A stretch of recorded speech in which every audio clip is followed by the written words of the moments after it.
வணக்கம் நேர்களே, ஐரோப்பிய செய்திகளின் மதிய நேர செய்திகள். முதலில் தலைப்புச் செய்திகள். ஹார்முஸ் ஜலசந்தியினை மீண்டும் திறக்க திட்டம், அமெரிக்காவுடன் இணைந்து பிரித்தானிய ராணுவ நிபுணர்கள் தீவிரம். உக்ரைன் போரில் ரஷ்யாவுக்கு பெரும் பின்னடைவு, ஒரே நாளில் 1700 வீரர்கள் உயிரிழப்பு புதிய உச்சம். கடலில் தத்தளிக்கும் ரஷ்ய எண்ணெய் கப்பல், சுற்றுச்சூழல் பேரழிவை தடுக்க 5 ஐரோப்பிய நாட்டு தலைவர்கள் அவசர ஆலோசனை. வடகடலில் எண்ணெய் எடுத்தால் விலை குறையுமா? வெறும் கற்பனை என எச்சரிக்கும் பொருளாதார நிபுணர்கள்.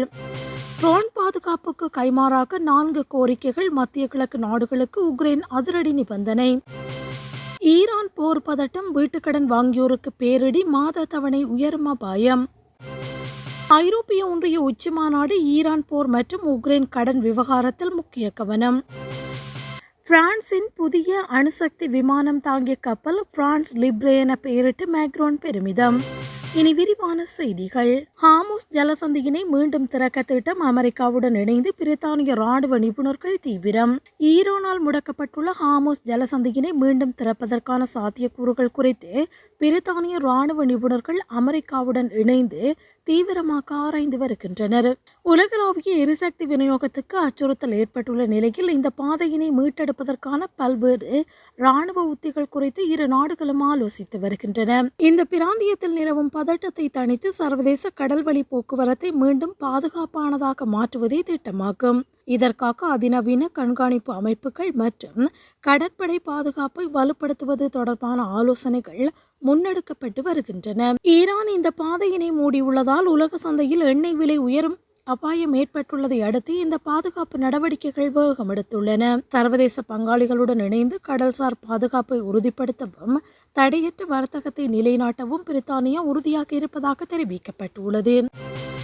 உக்ரைன் போரில் ரஷ்யாவுக்கு பெரும் பின்னடைவு, ஒரே நாளில் 1700 வீரர்கள் உயிரிழப்பு புதிய உச்சம். உக்ரைன் போரில் ரஷ்ய ராணுவம் இதுவரை இல்லாத அளவிலான பெரும் மனித உயிரிழப்புகளை சந்தித்து வருவதாக உக்ரைனிய பாதுகாப்பு அமைச்சகம் தெரிவித்துள்ளது. கடந்த 24 மணி நேரத்தில் மட்டும் சுமார் 1700க்கும் மேற்பட்ட ரஷ்ய வீரர்கள் கொல்லப்பட்ட அல்லது காயமடைந்திருப்பதாக கூறப்படும் தகவல் பெரும் அதிர்ச்சியினை ஏற்படுத்தியுள்ளது. போர்க்களத்தில் ரஷ்யா முன்னெடுத்து வரும் தீவிர தாக்குதல்களுக்கு மத்தியில் ஒட்டுமொத்த படை இழப்பு முன்னெப்போதும் இல்லாத உச்சத்தை எட்டியுள்ளது. வீரர்களுடன் சேர்த்து ஏராளமான பீரங்கிகள், கவச வாகனங்கள் மற்றும் ஆளில்லா விமானங்களையும் ரஷ்ய படைகள் ஒரே நாளில் இழந்துள்ளது. உக்ரைனின் கிழக்கு மற்றும் தெற்கு பகுதிகளில் நிலவும் கடுமையான மோதல்கள் காரணமாகவே இந்த உயிரிழப்புகள் அதிகரித்துள்ளது.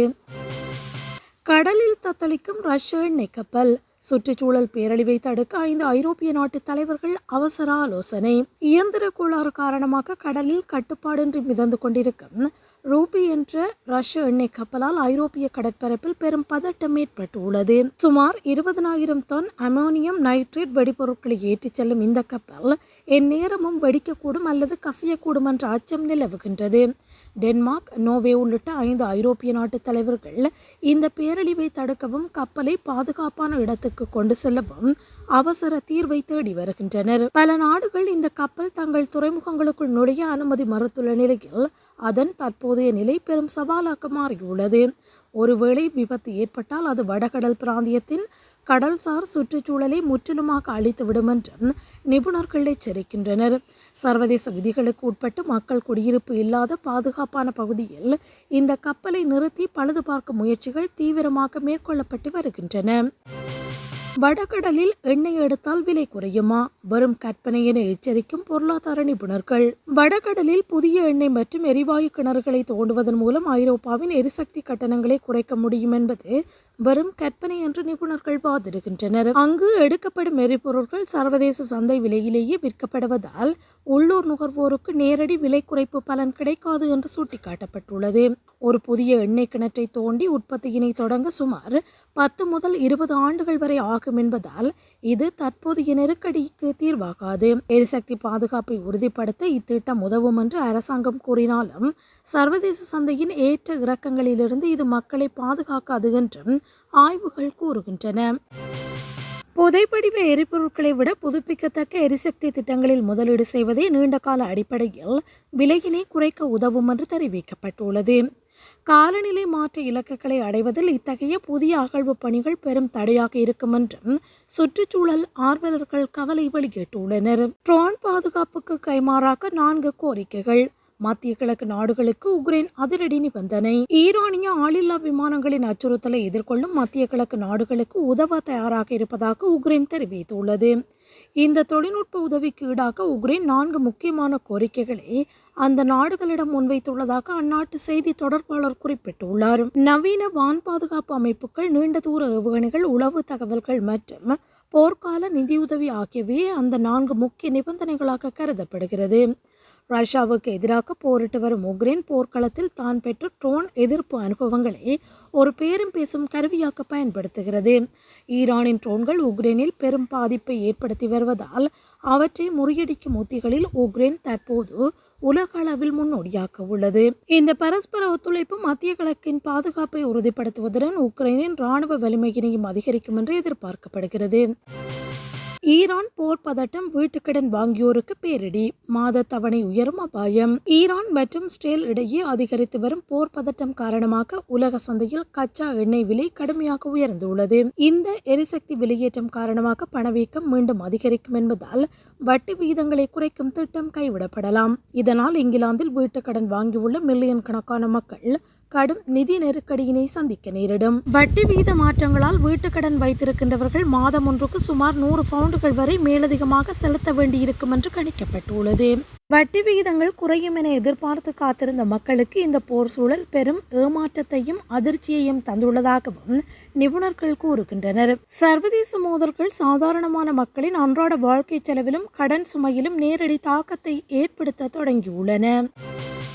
ஐரோப்பிய ஒன்றிய உச்சி மாநாடு, ஈரான் போர் மற்றும் உக்ரைன் கடன் விவகாரத்தில் முக்கிய கவனம். ஈரானுடனான போர் பதட்டம் மற்றும் உக்ரைனுக்கான நிதி உதவி குறித்து விவாதிக்க ஐரோப்பிய ஒன்றிய தலைவர்கள் பிரசல்ஸில் கூடுகின்றனர். உக்ரைனுக்கு வழங்கப்பட வேண்டிய 35 பில்லியன் யூரோ கடனுக்கான திட்டத்தை ஹங்கேரி தடுத்து நிறுத்தியுள்ளது விவாதத்தின் முக்கிய புள்ளியாகும். ரஷ்யாவின் முடக்கப்பட்ட சொத்துக்களை பயன்படுத்தி இந்த கடனை வழங்க திட்டமிட்டிருந்தாலும் ஹங்கேரியின் வீட்டோ அதிகாரம் முட்டுக்கட்டையாக உள்ளது. மத்திய கிழக்கில் ஈரான் மற்றும் இஸ்ரேல் இடையே அதிகரித்து வரும் மோதல்கள் பிராந்திய பாதுகாப்புக்கு பெரும் அச்சுறுத்தலாக மாறியுள்ளன. இந்த மோதல்களை தணிக்கவும் ஈரான் மீதான பொருளாதார தடைகளை கடுமையாக்கவும் ஐரோப்பிய தலைவர்கள் ஆலோசித்து வருகின்றனர். அமெரிக்க தேர்தலுக்கு முன்னதாக உக்ரைனுக்கான ஆதரவை உறுதிப்படுத்தவும் எரிசக்தி விலைகளை குறைக்கவும் இந்த மாநாடு முக்கியத்துவம் பெறுகிறது. பிரான்சின் புதிய அணுசக்தி விமானம் தாங்கிய கப்பல் பிரான்ஸ் லிப்ரே என பெயரிட்டு மேக்ரோன் பெருமிதம்.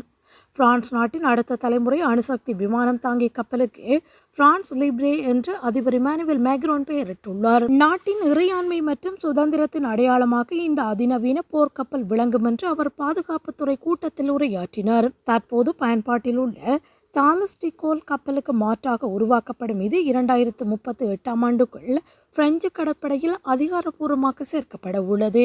சுமார் 75,000 டன் எடையும் 300 மீட்டர் நீளமும் கொண்ட இந்த பிரம்மாண்ட கப்பல் ஒரே நேரத்தில் பல போர் விமானங்களை ஏந்திச் செல்லும் திறன் கொண்டது.